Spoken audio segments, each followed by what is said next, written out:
যুদ্ধ যত দীর্ঘ হচ্ছে ততই বদলে যাচ্ছে ইরানের সামরিক কৌশল। সবচেয়ে বড় পরিবর্তন দেখা যাচ্ছে ক্ষেপণাস্ত্র উৎক্ষেপণ ব্যবস্থায়। যুদ্ধের শুরুতে মার্কিন হামলায় কোনো ক্ষেপণাস্ত্র লঞ্চার ক্ষতিগ্রস্ত হলে সেটি আবার সচল করতে ইরানের প্রায় 15 ঘন্টা সময় লাগত, কিন্তু এখন সেই সময় নেমে এসেছে 30 মিনিটেরও কমে। এমনটাই জানিয়েছে ব্রিটিশ দৈনিক দ্য টেলিগ্রাফ।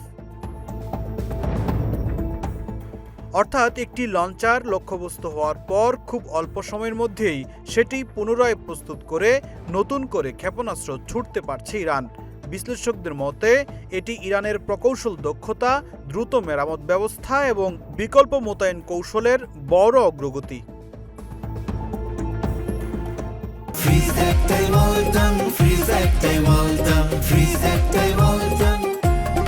প্রতিবেদনে বলা হয়, যুক্তরাষ্ট্র ও তাদের মিত্ররা মূলত ইরানের মোবাইল ক্ষেপণাস্ত্র লঞ্চারগুলো ধ্বংসের দিকেই সবচেয়ে বেশি গুরুত্ব দিচ্ছে, কারণ লঞ্চার ছাড়া ক্ষেপণাস্ত্র কার্যত ব্যবহার করা যায় না। তবে হামলার পরও ইরান দ্রুত লঞ্চার সচল করে পাল্টা হামলার সক্ষমতা ধরে রাখছে। বিশ্লেষকদের মতে ইরানের ভূগর্ভস্থ মিসাইল সিটি, বিকেন্দ্রীভূত কমান্ড ব্যবস্থা এবং দ্রুত মেরামত সক্ষমতা তাদের এই অগ্রগতির পেছনে বড় ভূমিকা রাখছে। ফলে যুদ্ধক্ষেত্রে ইরানের ক্ষেপণাস্ত্র নিক্ষেপের সক্ষমতা ধরে রাখা যুক্তরাষ্ট্র ও মিত্রদের জন্য নতুন চ্যালেঞ্জ হয়ে উঠেছে। ফখরুল ইসলাম, ইত্তেফাক নিউজ।